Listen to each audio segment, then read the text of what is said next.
ভজনের প্ল্যান ভেস্তে দিয়ে পদ্মকে সুস্থ করে তুলছে গীতা। সম্পূর্ণ জানতে দেখতে থাকো। দেখা যায় গল্পের শুরুতেই বাড়ির সবাই তো এখন অনেক বেশি ফুর্তিতে রয়েছে, আনন্দতে রয়েছে, কিন্তু অন্যদিকে টেনশনে পড়ে গেছে ভজন, মিত্তির আর কিরণকান্তি বাবু। তখনই কিরণকান্তি বলে, ভজন ভজন একটা প্ল্যানও কিন্তু সাকসেসফুল হচ্ছে না। আমি কিন্তু জানতে চাই অগ্নিজিৎ মুখার্জি এবারে শাস্তি পাবে তো? ভজন তখন বলে, কি ব্যাপার বলুন তো, আপনি যদি এইরকমভাবে অস্থির হয়ে পড়েন তাহলে তো সামনের দিকে আমি একটা কাজও আর এগোতে পারবো না। কারণ এই জায়গাটাতে আপনি যদি ধৈর্য না ধরেন তাহলে কোনো কিছুই করা সম্ভব নয়। আপনি আমার কথাটা বুঝতে পেরেছেন তো? কিরণকান্তি বাবু বলে, হ্যাঁ বুঝতে পেরেছি, কিন্তু আমার ধৈর্য শক্তি একদম কমে আসছে। ওই অগ্নিজিৎ মুখার্জিকে শেষ করে দাও, আর এদিকে গীতাকে উধাও করে দাও। রোজই তো শহরের কত মেয়ে উধাও হয়ে যাচ্ছে। আর ভজন তখন বলে, কি বলছেন আপনি, কত মেয়ে আর গীতা এক হলো?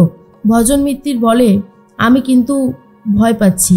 কিরণকান্তিবাবু বলে, ভয় পাওয়ার কি আছে, ভয় পাওয়ার কোনো চান্সই নেই।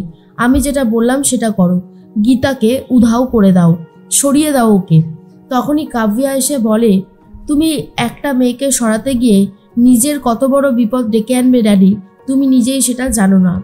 কিরণকান্তিবাবু বলে, এসব কি বলছিস তুই? কাব্যা তখন বলে, একদম ঠিক বলছি। চারিদিকে মেয়েদের মিছিল বেরিয়ে গেছে, উই ওয়ান্ট জাস্টিস শুধু বলছে সবাই।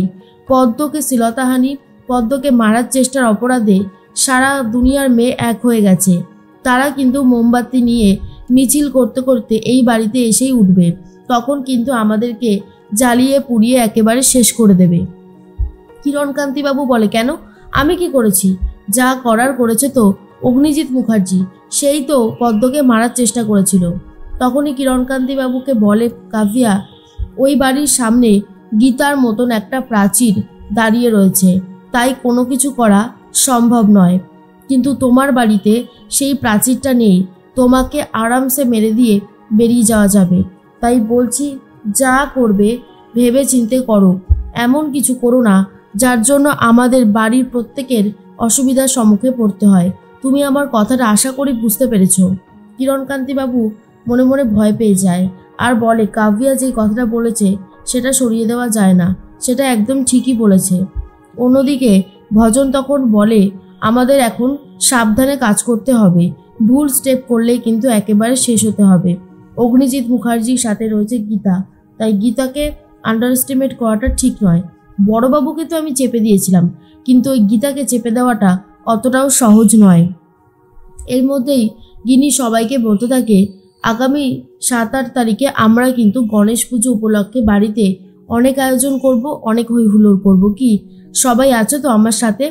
বাড়ির প্রত্যেকেই বলে, হ্যাঁ সবাই তোমার সাথে আছে, তুমি শুধু বলে দেবে কাকে কি করতে হবে। এরপরে গিনি বলে, নাচ গান কিন্তু অনেক হবে, আমাদের কিন্তু কিছু নাচ প্র্যাকটিস করে নিতে হবে। তখনই ঠাম্মি বলে, সে তো খুবই ভালো কথা, তাহলে একটা গান হবে নাকি? এরপর সবাই মিলে ঠাম্মি সুরে সুর মেলাতে শুরু করেছে। তখনই সাত্বিক বলে, এটা আবার একটা গান হলো নাকি? স্বস্তিক, গিটারটা বাজাতে শুরু করতো।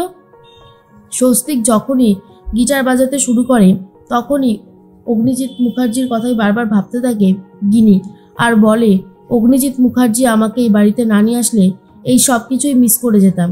এরপর সাত্বিক আর স্বস্তিক দুজন মিলেই অসাধারণ সুন্দর একটা গান গেয়েছে, যা শোনার পর সবারই অনেক ভালো লাগে। এর মধ্যেই রাত হয়ে গেছে। অগ্নিজিৎ মুখার্জি চলে গেছে ব্রজবালা মুখার্জির কাছে আর বলে, মা তুমি এত সুন্দর একটা গান গেয়েছো, কই আমাকে তো কোনোদিন গান গেয়ে শোনাওনি। ব্রজবালা বলে, তোকে যখন ছোটবেলায় গান শোনাতাম তুই তখন একটা কথাই বলতিস, তুই এসব শুনতে চাস না, তুই আমাকে মা বলেও ডাকতে চাস না, তারপর আপন মনেই ঘুমিয়ে পড়তিস। অগ্নিজিৎ মুখার্জি বলে, আমি অনেক ভুল করেছি মা, আমায় প্লিজ ক্ষমা করে দাও। তখনই ব্রজবালা মুখার্জি বলে, মায়ের কাছে ক্ষমা চাইছিস কেন? মায়ের কাছে ক্ষমা চাইতে হবে না। অগ্নিজিৎ মুখার্জি বলে, চোখটা বন্ধ করো তো, তোমার জন্য একটা সারপ্রাইজ আছে। ব্রজবালা মুখার্জি চোখ বন্ধ করলেই অগ্নিজিৎ মুখার্জি আর মেহেক বড় একটা সোনার চেন পরিয়ে দেয় ব্রজবালা মুখার্জিকে, যেটা ব্রজবালা দেবী দেখে খুব খুশি হয়। অন্যদিকে হসপিটালে আবারও প্ল্যান শুরু করে দিয়েছে ভজন মিত্তির, পদ্মকে যেভাবেই হোক শেষ করবে, কিন্তু গীতা রয়েছে তাই পদ্মকে শেষ করার কথা ভাবতেও পারছে না ভজন মিত্তির। আর গীতাও প্রমিস করছে যেভাবেই হোক পদ্মকে সুস্থ করে তুলবে গীতা।